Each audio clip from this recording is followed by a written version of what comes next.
follow up to the boat adrift. They've got it secure, kind of. It's over there. We're still getting beat up pretty good.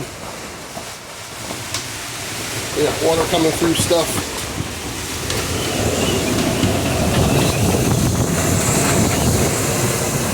The camera doesn't really do it justice. There's the boat's moving pretty good. We're gonna have to change these things. There's that sailboat. They've got it tied to the piling. The piling's really bending and flexing.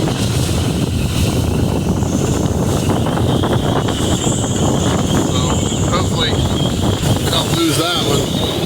And we're starting to get a little concerned about this blue boot over here. This guy is definitely getting closer to us. And that's a big heavy steel sailboat. So that's bad.